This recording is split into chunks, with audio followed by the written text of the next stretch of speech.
Hello students, basic and analog electronics third semester common to all branch module 1 में जो topic हम लोग यहाँ पे स्टार्ट कर रहे हैं वो common to all branches of BTech है। ठीक है, तो इससे पहले मॉड्यूल 1 में लेक्चर नंबर 1 हो गया था। ऑलमोस्ट आप देखेंगे कि सभी ब्रांचेस में पीएन जंक्शन डायोड के बारे में दिया हुआ है और सिलेबस में पीएन जंक्शन डायोड है। तो मैंने बताया था कि पीएन जंक्शन डायोड से पहले पीएन जंक्शन के बारे में जानना जरूरी है, पी टाइप एन टाइप के बारे में जानना जरूरी है, उससे पहले टाइप ऑफ सेमीकंडक्टर और सेमीकंडक्टर के बारे में जानना जरूरी है। तो जो मॉड्यूल 1 में लेक्चर नंबर 1 हुआ था उसमें मैंने बेसिकली सेमीकंडक्टर के बारे में बताया था और प्रॉपर्टीज ऑफ सेमीकंडक्टर के बारे में बताया था। चलिए, तो आज के लेक्चर में हम लोग देखेंगे bonds in semiconductor and then after we will have a topic of what energy band diagram. Energy band diagram बहुत ही इंपॉर्टेंट होता है, किसी भी सेमीकंडक्टर या कंडक्टर या इंसुलेटर सभी का एनर्जी बैंड डायग्राम बनाया जाता है। तो चलिए आज डिस्कस करते हैं। सबसे पहले हमारा जो डिस्कशन होगा बॉन्ड्स इन सेमीकंडक्टर। सेमीकंडक्टर में किस प्रकार की बॉन्डिंग होती है और ये बॉन्डिंग क्यों जरूरी है किसी सेमीकंडक्टर मटेरियल में। As for example silicon germanium are the two most widely use semiconductor. दो सबसे ज्यादा जाना पहचाना सेमीकंडक्टर मटेरियल अगर आपसे कोई पूछेगा तो सिलिकॉन और जर्मेनियम हम बता सकते हैं। और अगर कंपाउंड के बारे में पूछता है तो हम गैलियम आर्सेनाइड के बारे में, इंडियम फॉस्फाइड के बारे में बता सकते हैं। गैलियम आर्सेनाइड और इंडियम फॉस्फाइड का यूज कहां होता है तो एलईडी मैन्युफैक्चरिंग में हम लोग इसका यूज करते हैं। एलईडी कंस्ट्रक्शन होता है, वहां पे जो सेमीकंडक्टर मटेरियल का यूज करते हैं ये हमारा गैलियम आर्सेनाइड और इंडियम फॉस्फाइड का हम लोग ज्यादातर यूज करते हैं। तो सेमीकंडक्टर मटेरियल की अगर हम बात करें या सेमीकंडक्टर सबस्ट्रांस की बात करें, as for example silicon, you can take one semiconductor silicon.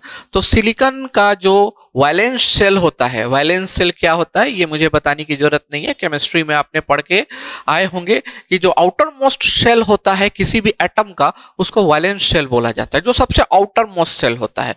और उसके अंदर जो इलेक्ट्रॉन्स होती है उसको वैलेंस इलेक्ट्रॉन बोला जाता है। तो आपने देखा था कि सिलिकॉन और जर्मेनियम का वैलेंस सेल के अंदर कितने इलेक्ट्रॉन्स थे? 4 इलेक्ट्रॉन्स थे, सिलिकॉन में भी जर्मेनियम में भी। और आप जानते हैं कि किसी एटम को स्टेबल होने के लिए ऑक्टेट पूरा होना जरूरी है। ऑक्टेट मतलब उसके एक्सटर्नल सेल में, वैलेंस सेल में 8 इलेक्ट्रॉन होने चाहिए, तभी वो एटम स्टेबल माना जाएगा according to the principle theory of chemistry. Chemistry में प्रिंसिपल थ्योरी हम लोग पढ़ते हैं, है ना, उसमें हम लोग ये पढ़ते हैं कि कोई भी एटम तभी स्टेबल माना जाएगा जब उसके आउटर मोस्ट शेल में कितने इलेक्ट्रॉन हो, 8 इलेक्ट्रॉन हो या 2 इलेक्ट्रॉन हो। 2 हाइड्रोजन और हीलियम के केस में हम लोग लेते हैं, लेकिन most of the case of atom there must be 8 electron. लेकिन हमने देखा कि सिलिकॉन और जर्मेनियम का जब मैंने एक एटॉमिक स्ट्रक्चर का डायग्राम बनाया इससे प्रीवियस लेक्चर नंबर 1 में, तो देखा कि आउटर मोस्ट ऑर्बिट में केवल और केवल 4 इलेक्ट्रॉन होते हैं। अब उसको स्टेबल बनाने के लिए 4 और इलेक्ट्रॉन की आवश्यकता पड़ेगी। उसी तरह बहुत सारे सिलिकॉन एटम होंगे एक क्रिस्टलाइन स्ट्रक्चर में, जो सिलिकॉन हमारा होता है, जर्मेनियम होता है, ये क्रिस्टलाइन स्ट्रक्चर में होता है। तो इसमें बहुत सारे सिलिकॉन एटम्स होंगे और सभी को 4-4 इलेक्ट्रॉन की जरूरत पड़ेगी अपने ऑक्टेट को पूरा करने के लिए। तो वो क्या करेंगे, अपने एडजेसेंट मतलब अपने पड़ोसी नेबर से क्या करेंगे, इलेक्ट्रॉन को क्या करेंगे, शेयर कर लेंगे। इलेक्ट्रॉन को शेयर करेंगे, इसको बोलते हैं हम लोग म्यूचुअली शेयरिंग। इसी को क्या बोलते हैं, म्यूचुअली शेयरिंग। और ये जो म्यूचुअली शेयरिंग होता है, 2 एडजेसेंट एटम्स के इलेक्ट्रॉन का, 2 एडजेसेंट एटम के वैलेंस इलेक्ट्रॉन का, इसी शेयरिंग को हम लोग कोवेलेंट बॉन्ड बोलते हैं। इसी शेयरिंग को क्या बोलते हैं, कोवेलेंट बॉन्ड बोलते हैं। आप यहाँ पे देखो, मैंने एक सिंपल सा सिलिकॉन सेमीकंडक्टर का स्ट्रक्चर बनाया है। ये भी सिलिकॉन सेमीकंडक्टर का स्ट्रक्चर है, ये भी सिलिकॉन सेमीकंडक्टर का स्ट्रक्चर है और ये भी सिलिकॉन सेमीकंडक्टर का स्ट्रक्चर है। आप इसमें देखिए कि अगर हम इस मिडिल वाले एटम की बात करें तो मिडिल वाला एटम एक इलेक्ट्रॉन यहाँ 1 2 3 4, ये तो इसका अपना एटम है, ये तो इसका अपना इलेक्ट्रॉन है, ये अपना वैलेंस इलेक्ट्रॉन है। और बाकी ये दूसरा एक इसके साथ शेयर कर लिया, ये इसके साथ शेयर कर लिया, इसके साथ शेयर कर लिया, इसके साथ शेयर कर लिया। अब शेयरिंग होने से क्या फायदा हुआ, ये इलेक्ट्रॉन अब इसका भी कहलाएगा और ये इलेक्ट्रॉन अब इसका भी कहलाएगा। इस एटम का ये इलेक्ट्रॉन कहलाएगा और इस एटम का ये इलेक्ट्रॉन कहलाएगा। तो this is called mutually sharing, and due to the mutually sharing a bond is created that is known as what, covalent bond। इसको कोवेलेंट बॉन्ड बोला जाता है। तो ये जो आप देख रहे हैं ब्लैक कलर से, इसको कोवेलेंट बॉन्ड बोला जाता है, कोवेलेंट बॉन्ड बोला जाता है। ठीक है, सारे एटम्स होंगे वो अपने पड़ोसी से क्या बनाएंगे, कोवेलेंट बॉन्ड बनाएंगे और अपने ऑक्टेट को पूरा करेंगे। अब काउंट करो तो ये जो सेंटर वाला आप एटम देख रहे हैं, इसके इलेक्ट्रॉन की संख्या अगर काउंट करें वैलेंस इलेक्ट्रॉन की 1 2 3 4 5 6 7 8, देखिए इसका ऑक्टेट पूरा हो गया। उसी तरह इसका अगर हम काउंट करेंगे तो ये किसी और के साथ इधर होगा सिलिकॉन एटम, यहाँ पे एक सिलिकॉन एटम होगा, यहाँ पे एक सिलिकॉन एटम होगा, सबके साथ मिलके ये भी अपना ऑक्टेट पूरा करेगा। तो जितने भी स्ट्रक्चर में जितने भी एटम्स होते हैं वो कोवेलेंट बॉन्डिंग में पार्टिसिपेटेड होते हैं और कोवेलेंट बॉन्ड के कारण उनका ऑक्टेट क्या होता है, पूरा होता है और ये पूरा का पूरा एक क्रिस्टलाइन स्ट्रक्चर स्टेबलाइज होता है, स्टेबल होता है। ठीक है, इस चीज को हम लोग ऐसा भी दिखा सकते हैं कि कोवेलेंट बॉन्डिंग के रूप में मैंने दिखाया। अब ये सेंटर वाला जो एटम है इसका आप टोटल वैलेंस इलेक्ट्रॉन काउंट करेंगे तो 8 होगा, 1 2 3 4 5 6 7 8। तो हम ऐसा भी दिखा सकते हैं, लेकिन मोस्ट ऑफ द केस जब हम लोग इलेक्ट्रॉनिक्स में एक्सप्लेनेशन करते हैं किसी भी बॉन्डिंग का और कोवेलेंट बॉन्डिंग का, जनरली कोवेलेंट बॉन्डिंग का एक्सप्लेनेशन करते हैं तो यही हम लोग लेके चलते हैं। ये सारा आप देख रहे हैं all are what, bonding structure. ठीक है, ये हमारा बॉन्डिंग डायग्राम है, इसको हम लोग क्या बोलेंगे, बॉन्डिंग डायग्राम, बॉन्डिंग डायग्राम। ठीक है, तो most used covalent bond structure हम लोग जो यूज करेंगे वो ये यूज करेंगे। ठीक है, तो आपको यहां से एक बात क्लियर हो गया होगा कि सेमीकंडक्टर के केस में कोवेलेंट बॉन्ड होता है, सेमीकंडक्टर के केस में कोवेलेंट बॉन्ड होता है। और ये कोवेलेंट बॉन्ड क्यों बनता है, due to mutual sharing of the valence electron of neighbouring silicon और जर्मेनियम और any other type of semiconductor substance और मटेरियल। ठीक है, तो ये आपके बॉन्डिंग के बारे में ध्यान हो गया। अब सिर्फ आपको यही बात ध्यान रखना है, म्यूचुअल शेयरिंग के कारण इसमें बॉन्डिंग होता है। एक आयोनिक बॉन्ड भी होता है, आयोनिक बॉन्ड का यहाँ पे कोई कंसेप्ट नहीं है। आयोनिक बॉन्ड में क्या होता है, कंप्लीट ट्रांसफर होता है, complete transfer of electron from one atom to another atom. जहां पर इलेक्ट्रॉन ट्रांसफर हो गया, ठीक है ना, वो कैटायन होता है, जहां से वो मूव करके गया वो एनायन होता है। तो वो कंसेप्ट यहाँ पे हम लोग नहीं लेके चलेंगे।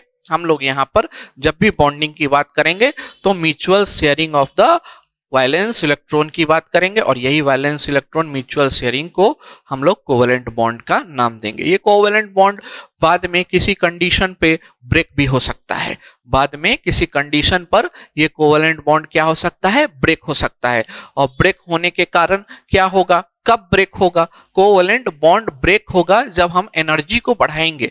मान लो मैंने किसी स्ट्रक्चर को हीट करना शुरू किया और हीट करने के कारण क्या होगा, हम एनर्जी प्रोवाइड कराएंगे और एनर्जी प्रोवाइड कराने के कारण वो हमारा बॉन्डिंग क्या होगा, ब्रेक होगा, बॉन्डिंग क्या होगा, ब्रेक होगा। और इस ब्रेकिंग ऑफ बॉन्डिंग के बाद इलेक्ट्रॉन्स जो पार्टिसिपेटेड है कोवेलेंट बॉन्डिंग में वो फ्री हो जाएंगे। वो क्या हो जाएंगे, फ्री हो जाएंगे। अभी तो ये फ्री नहीं है क्योंकि all electrons are participated in covalent bonding.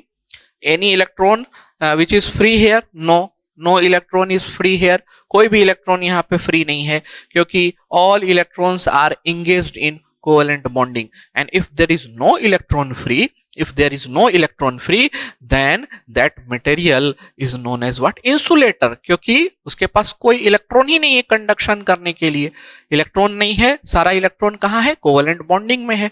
तो ये सबस्ट्रेंस कैसा कहलाएगा, इंसुलेटर कहलाएगा।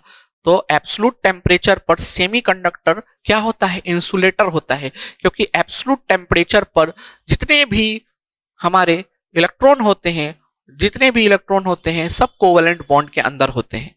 और जैसे जैसे हम टेम्परेचर बढ़ाते जाएंगे, जैसे जैसे टेम्परेचर बढ़ाते जाएंगे, many of the covalent bond will break and some of the electron will become free.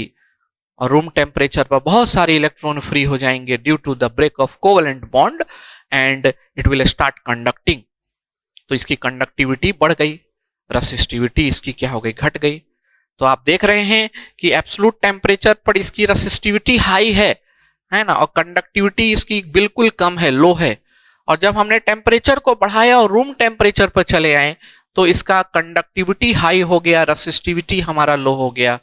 तो मैंने डिफिनेशन आपको बताया था कि whose electrical property lie between conductor and insulator, that material और that substance is known as semiconductor, जो कि यहाँ पे हम लोग इसको जस्टिफाई करके बता सकते हैं। कोई आपसे पूछता है कि जस्टिफाई करो कि ये एक सेमीकंडक्टर है, तो कैसे आप जस्टिफाई करेंगे? इस बात को मैंने अभी अभी आपके पास बताया। आपको बताना होगा कि at absolute temperature 0 kelvin temperature पर, ठीक है, इसको एब्सोल्यूट टेम्परेचर बोला जाता है। 0 kelvin temperature is known as absolute temperature. तो हमारा जो 0 केल्विन टेम्परेचर होता है ये हमारा एब्सोल्यूट टेम्परेचर होता है, एब्सोल्यूट टेम्परेचर, ठीक है। और हमारा 300 केल्विन जो होता है ये हम लोग मानते हैं रूम टेम्परेचर, रूम टेम्परेचर, ठीक है ना। और 17 डिग्री सेंटीग्रेड, अगर हम इसको डिग्री सेंटीग्रेड में बात करें तो रूम टेम्परेचर 27 डिग्री सेंटीग्रेड हम लोग लेते हैं, कहीं कहीं 25 डिग्री सेंटीग्रेड है। इसके अलावा एक 17 डिग्री सेंटीग्रेड टेम्परेचर को एम्बिएंट टेम्परेचर बोलते हैं, that we will see further, हम लोग आगे देखेंगे। तो जैसे अगर हम इस स्ट्रक्चर की बात करें, ये स्ट्रक्चर की बात करें, ये क्या है, एक सिलिकॉन का एक क्रिस्टलाइन स्ट्रक्चर है। This is the crystalline structure of silicon which is showing the covalent bonding between the valence electron of neighbouring atom. Neighbouring atom के वैलेंस इलेक्ट्रॉन के बीच में कोवेलेंट बॉन्ड को दिखा रहा है।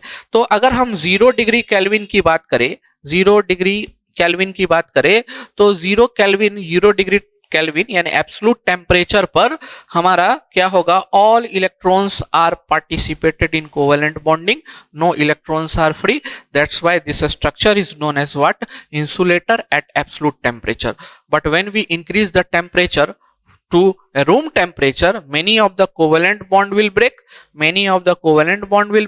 and if covalent bond will break then some of the electron will become free, और कुछ electron free हो जाएंगे अपने वैलेंस बैंड से, ये वैलेंस सेल से बाहर निकल जाएंगे, और वैलेंस सेल से बाहर निकल जाएंगे तो वो कंडक्शन करने के लिए तैयार हैं, वो अब फ्री इलेक्ट्रॉन कहलाएंगे, वो अब वैलेंस इलेक्ट्रॉन नहीं कहलाएंगे, वो क्या कहलाएंगे, फ्री इलेक्ट्रॉन। जैसे एग्जांपल के तौर पे मान लो ये कोवेलेंट बॉन्ड ब्रेक हो गया, ये कोवेलेंट बॉन्ड ब्रेक हो गया, तो अब ये इलेक्ट्रॉन फ्री हो सकता है, यहां से बाहर निकल जाएगा तो क्या हो जाएगा, फ्री हो जाएगा। Now it is no longer a valence electron, और फ्री इलेक्ट्रॉन अगर यहाँ पर अवेलेबल हो जाए तो वो हीट और इलेक्ट्रिसिटी को क्या कर सकता है, कंडक्ट कर सकता है। कहाँ पे, तो रूम टेम्परेचर पे। तो रूम टेम्परेचर पर ये कैसा बिहेव करेगा, कंडक्टर की तरह, it will behave like a conductor, and at absolute temperature it will behave like a insulator. तो कंडक्टिविटी वेरी कर रही है, रेसिस्टिविटी भी वेरी कर रही है, that's why it is known as semiconductor. चलिए, तो ये बात आपको क्लियर हो गया। इसको हम लोग एक टॉपिक के अंदर डिस्कस कर लेंगे कि effect of temperature on semiconductor, उसमें हम आपको बता देंगे। तो ये आपका स्ट्रक्चर हो गया, इसमें से आप इसको फॉलो कर सकते हैं, ये भी डायग्राम बना सकते हैं। बॉन्डिंग डायग्राम अगर बोलेगा तो बॉन्डिंग डायग्राम ऐसा बना सकते हैं, दिखा सकते हैं।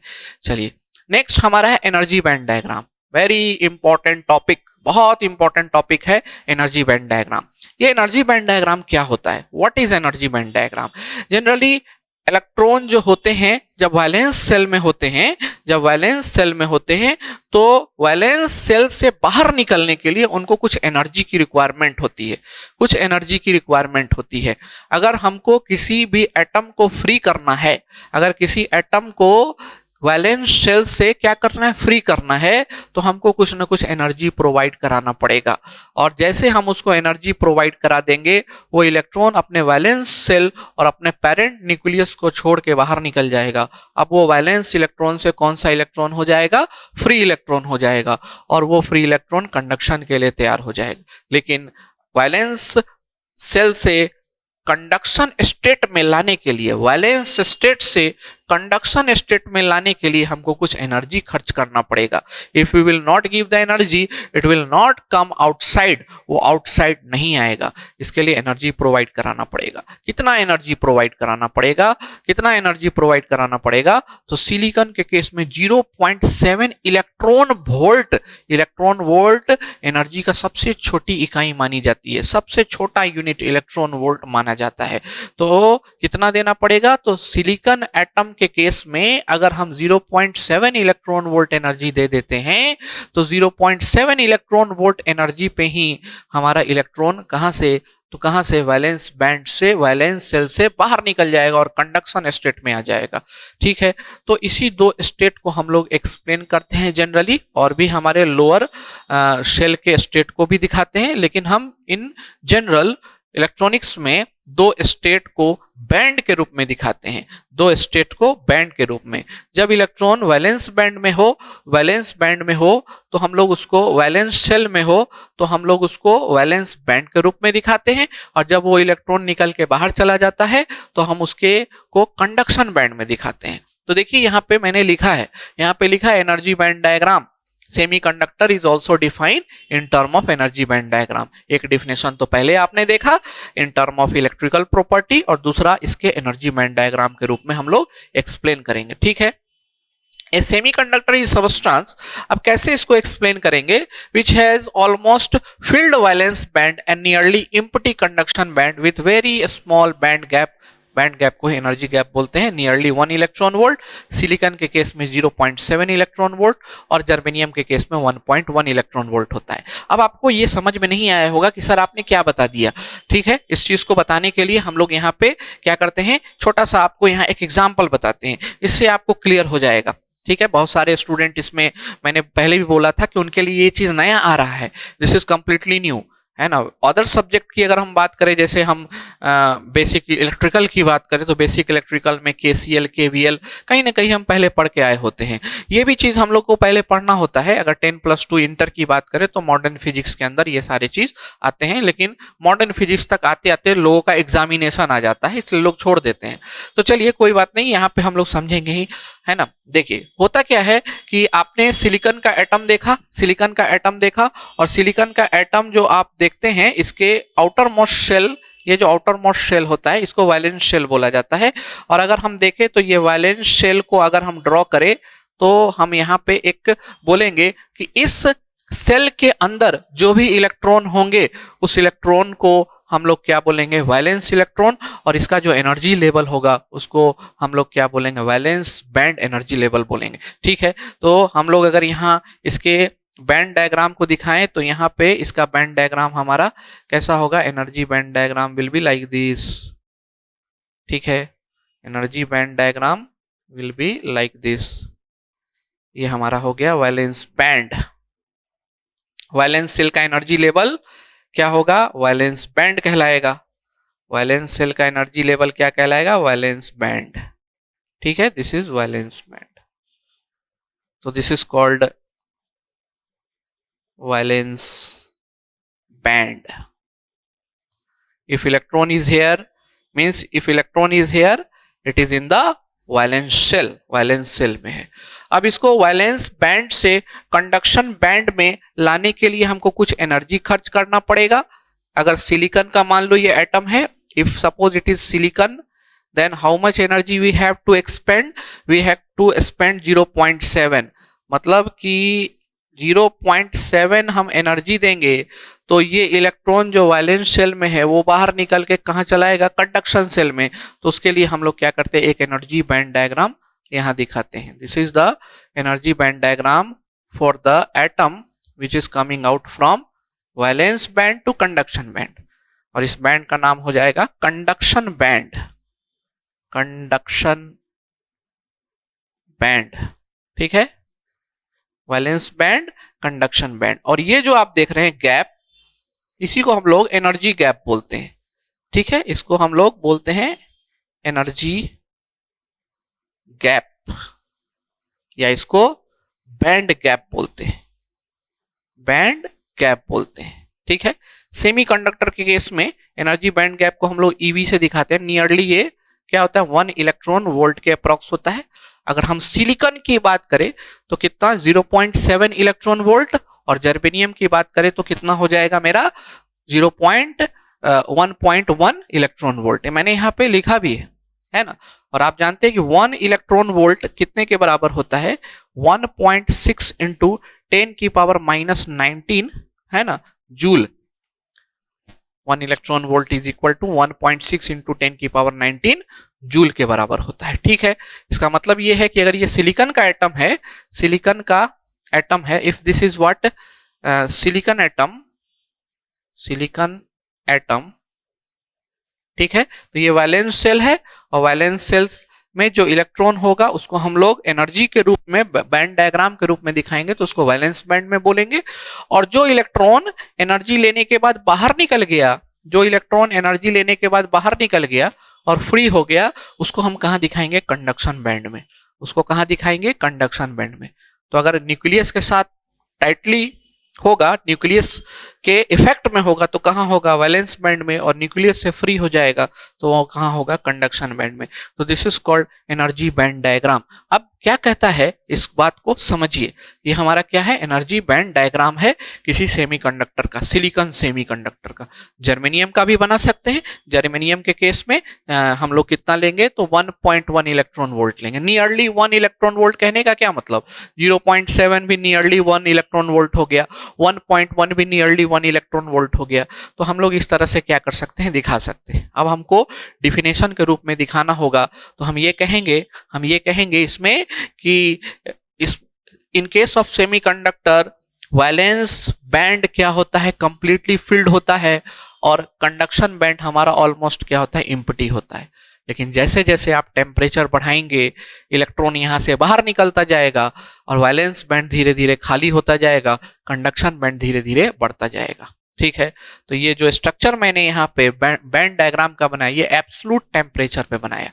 कहाँ बनाया, एब्सोल्यूट टेम्परेचर पे। समझने की कोशिश करेंगे। तो ये जो एनर्जी बैंड है ये कंप्लीटली हाइपोथेटिकल है। आप कहोगे सर माइक्रोस्कोप से देखेंगे, कंपाउंड माइक्रोस्कोप से अगर हम एटम को देखें तो क्या ये बैंड गैप दिखाई पड़ेगा? No, it is a hypothetical assumption.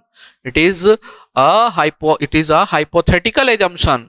हम लोग उसके एनर्जी लेवल से उसके बैंड को डिस्ट्रीब्यूट कर दिया। अगर वो वैलेंस शेल में है इलेक्ट्रॉन तो हम कहेंगे कि वो वैलेंस बैंड में है, और अगर वो वहां से फ्री हो गया तो हम कहेंगे कि वो कंडक्शन बैंड में। नाम ही है उसका कंडक्शन का मतलब वो फ्री है मूव करने के लिए। ठीक है, तो ये हमारा एनर्जी बैंड डायग्राम हो गया सेमीकंडक्टर के केस में। अब कंडक्टर के केस में भी एनर्जी बैंड डायग्राम हम बनाते हैं, लेकिन उस केस में बैंड गैप बिल्कुल हमारा क्या होता है, जीरो होता है। There is no band gap in case of conductor. ये किसके केस में है, सेमीकंडक्टर के केस में।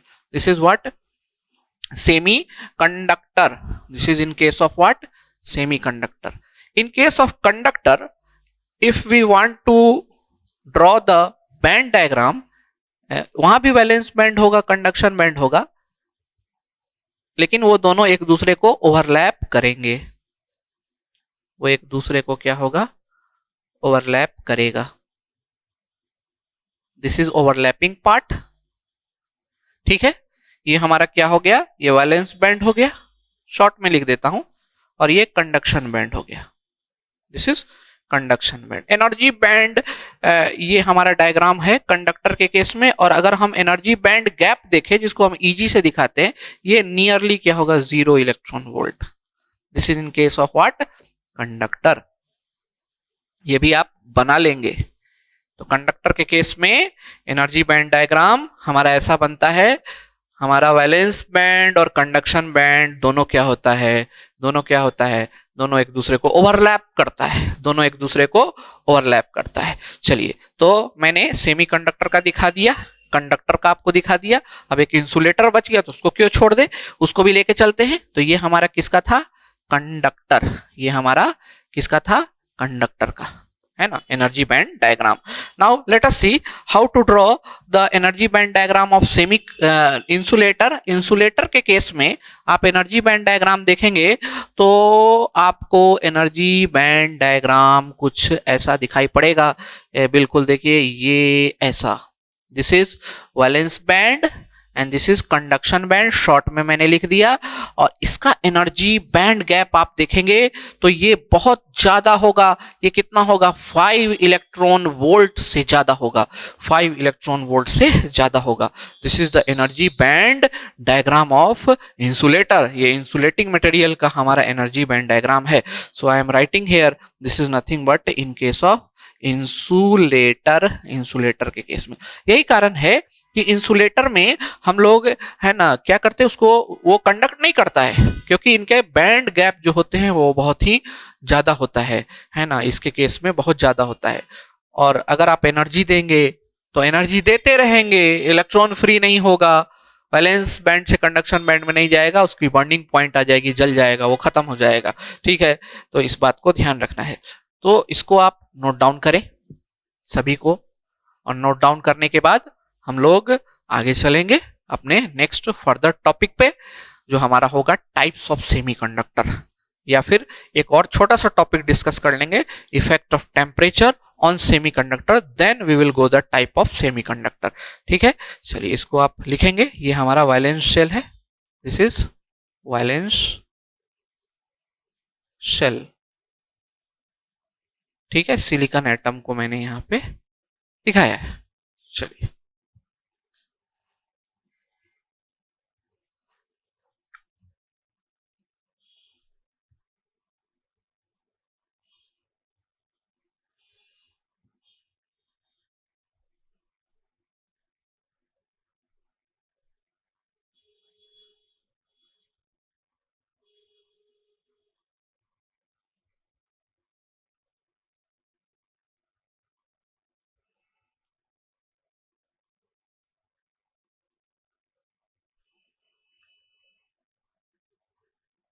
चलिए तो हम लोग नेक्स्ट देखते हैं effect of temperature on semiconductor.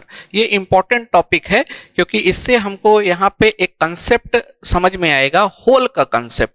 What is hole? Hole का कंसेप्ट केवल और केवल सेमीकंडक्टर में हम लोग डिस्कस करते हैं।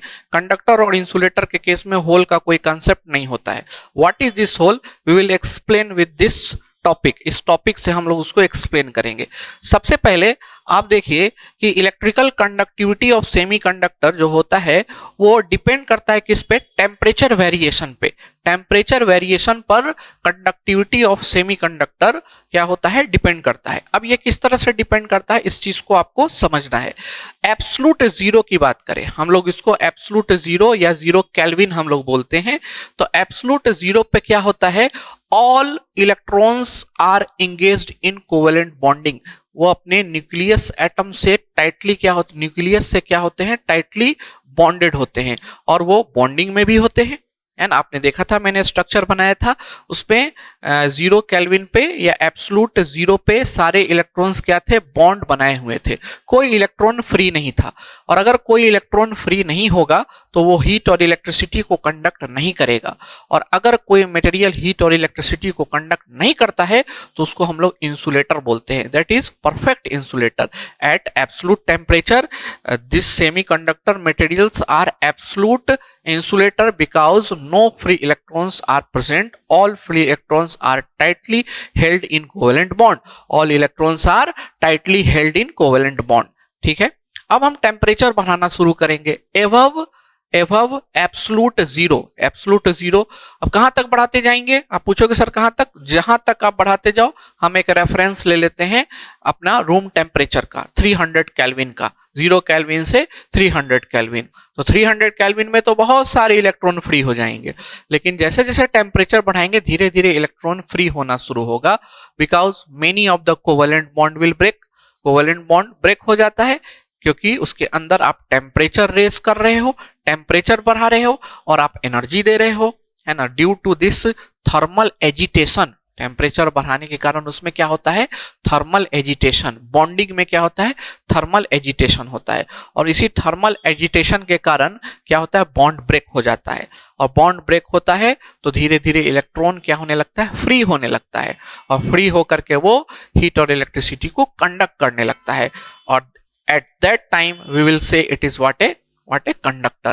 ये कैसा है, कंडक्टर, पार्शियली कंडक्टर है। लेकिन हम रूम टेम्परेचर की बात करें 300 केल्विन की, उस समय बहुत सारे इलेक्ट्रॉन क्या होंगे, फ्री हो जाएंगे। तो रूम टेम्परेचर पर हम इसको गुड कंडक्टर बोल सकते हैं।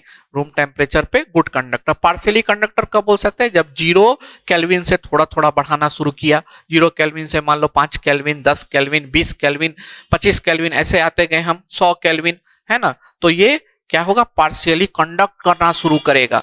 और ये फुली कंडक्ट कब करने लगेगा, 0 केल्विन पे, जब बहुत सारे कोवेलेंट बॉन्ड क्या हो जाएंगे, ब्रेक हो जाएंगे। अब एक बात का आपको बिल्कुल ध्यान रखना है कि जब कोवेलेंट बॉन्ड ब्रेक होगा और इलेक्ट्रॉन अपने वैलेंस बैंड को, वैलेंस सेल को छोड़ के बाहर निकल के फ्री हो जाएगा, तो वहां पे एक वैकेंसी क्रिएट कर देगा। वहां पे क्या करेगा, एक वैकेंसी क्रिएट कर देगा। When electron take energy and it will come outside to the valence shell, it will create a vacancy and that vacancy is known as what, hole। इसी वैकेंसी को होल बोलते हैं। क्योंकि ये इलेक्ट्रॉन के कारण क्रिएट हुआ है और इलेक्ट्रॉन वहां से निगेटिव चार्ज होता है, वहां से निगेटिविटी वो चार्ज लेकर के वो निगेटिव चार्ज वहां बाहर चला गया। तो हम ये एज्यूम करते हैं कि जो वैकेंसी क्रिएट हुआ है उस वैकेंसी पे कैसा चार्ज होगा, पॉजिटिव चार्ज होगा। हालांकि होल का कोई फिजिकल कंसेप्ट नहीं होता है, ये केवल और केवल हम लोग इलेक्ट्रॉनिक्स में एक कंडक्शन को समझने के लिए हम लोग इसके कंसेप्ट को लेते हैं। There is no practical existence of hole, क्योंकि जो वैकेंसी इलेक्ट्रॉन के द्वारा क्रिएट होगी, दूसरा इलेक्ट्रॉन उस वैकेंसी को फिल करेगा और वो इलेक्ट्रॉन जहां से वैकेंसी क्रिएट किया होगा तो तीसरा पीछे का इलेक्ट्रॉन उसको क्या करेगा, फिल करेगा।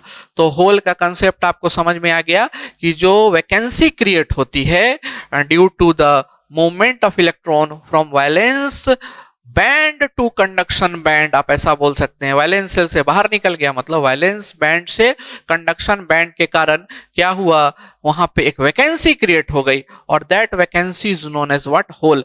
मैंने ये डायग्राम मिटाया नहीं है इस चीज को समझाने के लिए कि देखो यहाँ पे क्या होगा, यहाँ पे क्या होगा, हमारा क्या होगा, वैलेंस इलेक्ट्रॉन होगा। दिस इज व्हाट है, वैलेंस इलेक्ट्रॉन। अब वैलेंस इलेक्ट्रॉन में हमने क्या किया, एनर्जी देना शुरू किया और एनर्जी देना शुरू किया तो ये वैलेंस इलेक्ट्रॉन क्या होने लगेगा, एनर्जी इसको मिलने लगेगा तो वैलेंस इलेक्ट्रॉन मूव करना शुरू करेगा।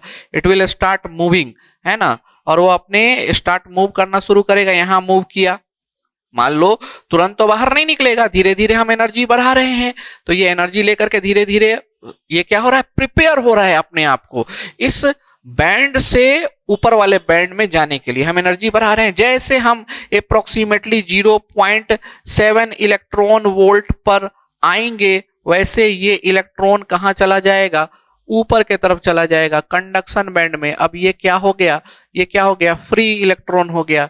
ये क्या हो गया, फ्री इलेक्ट्रॉन, है ना। यहां भी हमारा क्या था, फ्री इलेक्ट्रॉन, फ्री इलेक्ट्रॉन, ठीक है। और ये फ्री इलेक्ट्रॉन क्या किया, वहां पे एक वैकेंसी क्रिएट कर दिया। जब ये यहां से ऊपर उठ के चला गया तो यहां पे एक वैकेंसी क्रिएट कर दिया and this vacancy is term as what, hole. इसी को हम लोग क्या बोलते हैं, होल बोलते हैं। इसी को क्या बोलते हैं, होल बोलते हैं।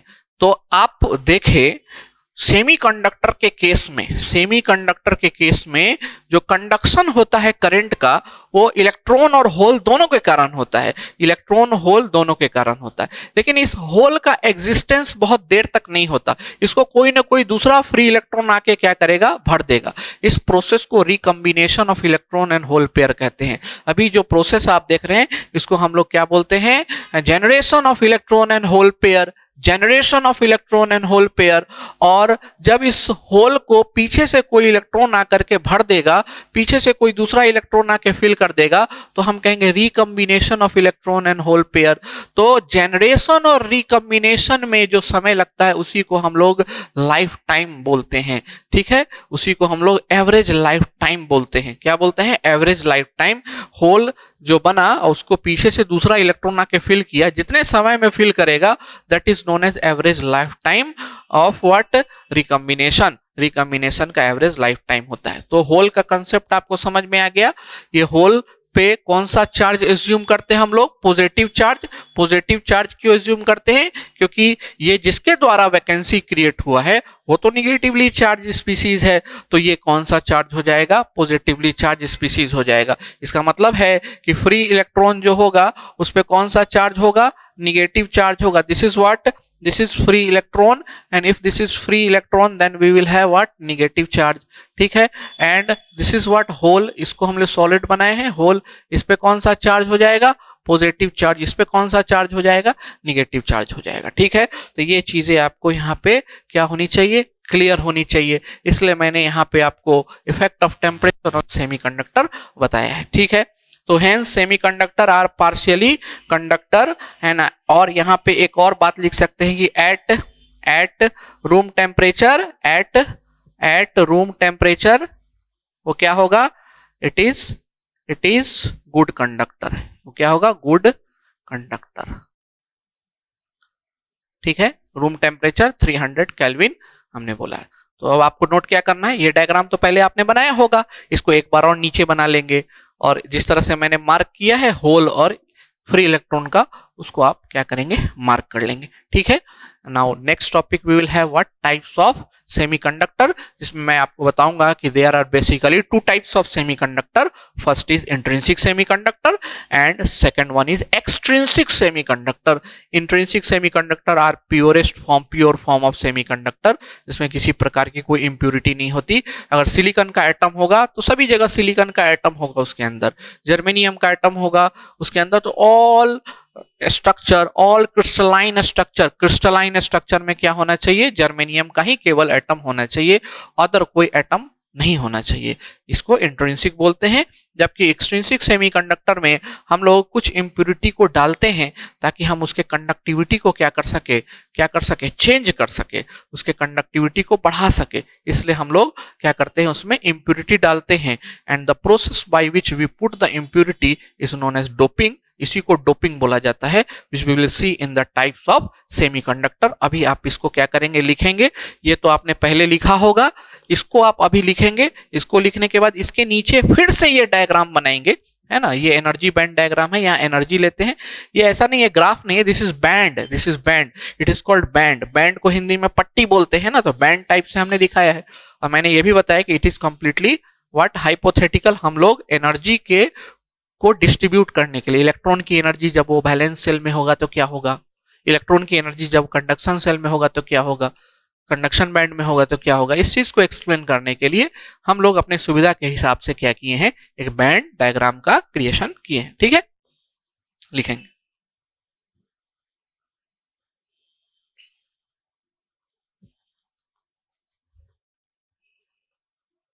नेक्स्ट जो टॉपिक है हमारा वो है types of semiconductor. Types of semiconductor हम लोग यहाँ पे देखते हैं कि generally basically semiconductor are classified into two types. First is your intrinsic semiconductor and second one is your extrinsic semiconductor। intrinsic semiconductor purest form of semiconductor होता है। मैंने आपको बताया purest form कहने का मतलब अगर सिलिकॉन का क्रिस्टलाइन स्ट्रक्चर है तो केवल उसमें सिलिकॉन के एटम्स होने चाहिए, उसमें कोई और अदर एलिमेंट नहीं होना चाहिए।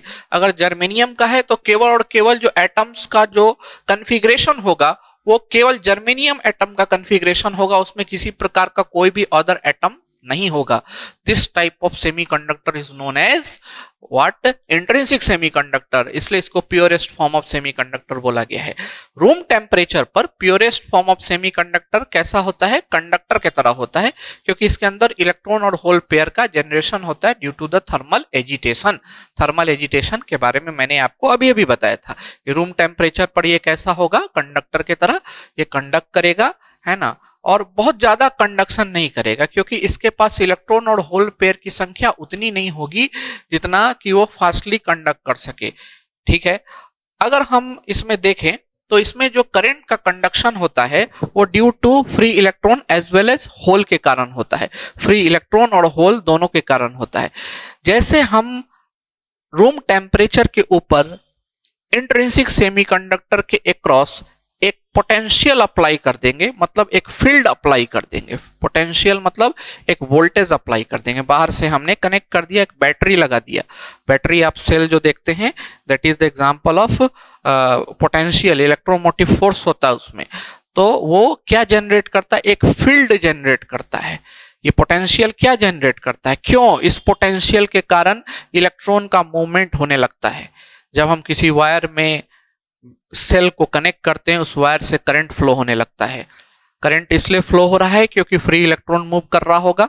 ये फ्री इलेक्ट्रॉन क्यों मूव करता है, आपसे कोई पूछेगा तो आप क्या बताएंगे? क्योंकि इस सेल के कारण वहां पर एक फील्ड का क्रिएशन होता है, इलेक्ट्रिक फील्ड जिसको बोलते हैं। तो जब हम कोई एक्सटर्नल इलेक्ट्रिक फील्ड अप्लाई करेंगे इंट्रिंसिक सेमीकंडक्टर पे, तो उसमें इलेक्ट्रॉन और होल पेयर का मूवमेंट, इलेक्ट्रॉन और होल का क्या होगा? मूवमेंट होगा। इलेक्ट्रॉन और होल का क्या होगा? मूवमेंट होगा।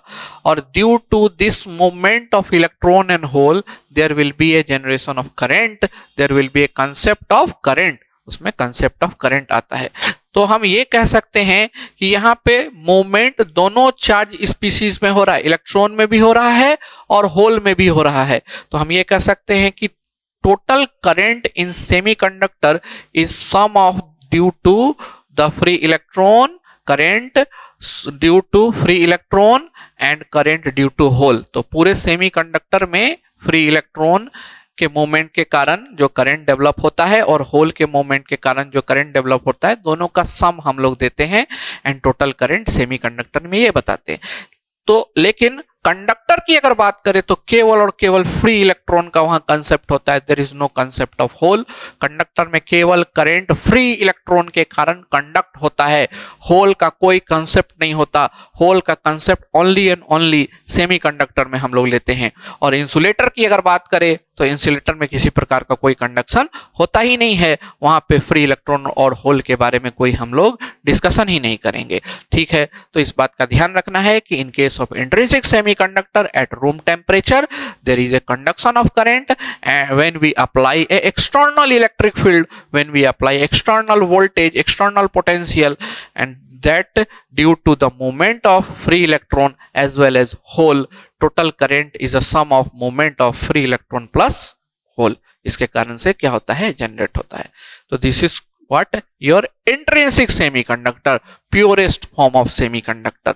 अब देखिए, ये जो purest form of semiconductor होता है, इसकी कंडक्टिविटी बहुत कम होती है, इसका कंडक्टिविटी लेस होता है। क्यों लेस होता है? क्योंकि इसमें few covalent bond will break, बहुत सारे कोवेलेंट बॉन्ड नहीं ब्रेक होंगे। यहाँ इलेक्ट्रॉन और होल तभी बनेगा जब कोवेलेंट बॉन्ड ब्रेक हुए होंगे, और कोवेलेंट बॉन्ड जब ब्रेक हुए होंगे तो इलेक्ट्रॉन और होल पेयर का जनरेशन हुआ होगा और करंट फ्लो हुआ होगा। तो very limited amount of electron and hole pair is generated, due to which its conductivity is not up to that level which we can use it in a many electronic device. हम electronic device में इसका use नहीं कर सकते हैं। क्यों नहीं कर सकते हैं? क्योंकि इलेक्ट्रॉनिक डिवाइस को हाई करंट कंडक्टिंग कैपेसिटी की रिक्वायरमेंट होती है। ठीक है, अब ऐसा पता चला कि हमने कोई इलेक्ट्रॉनिक डिवाइस CFL बल्ब ले लिया, LED बल्ब ले लिया और उसको ऑन कर दिया, वो 1 घंटा में ऑन हो रहा है क्योंकि इसकी कंडक्टिंग कैपेसिटी बहुत पुअर है।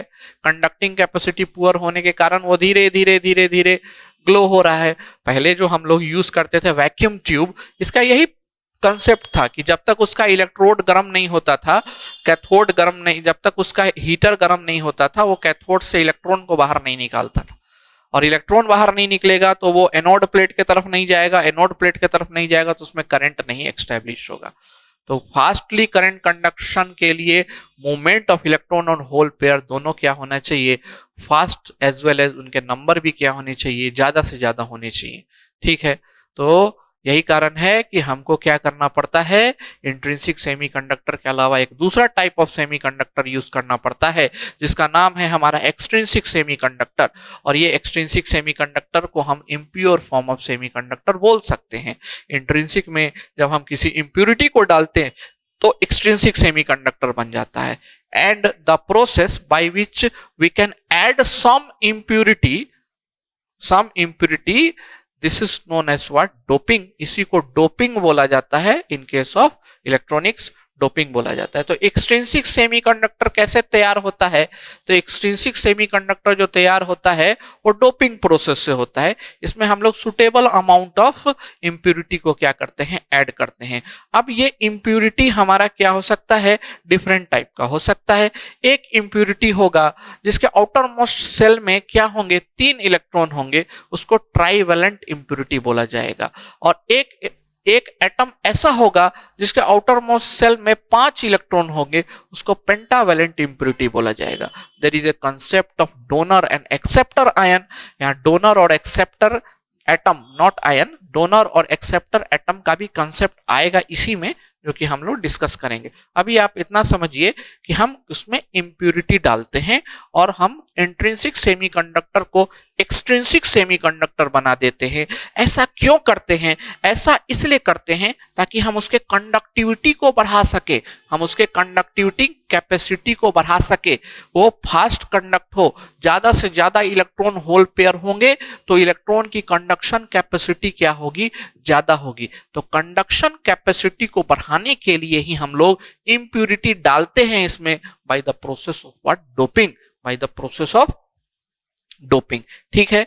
अब इंप्यूरिटी के टाइप से, जैसे मैंने बताया ना कि वैसा इंप्यूरिटी जिसके वैलेंस शेल में 3 इलेक्ट्रॉन होंगे और वैसा इंप्यूरिटी जिसके वैलेंस शेल में 5 इलेक्ट्रॉन होंगे, उस बेसिस पर हम एक्सट्रिंसिक सेमीकंडक्टर को 2 टाइप में क्लासिफाई करते हैं।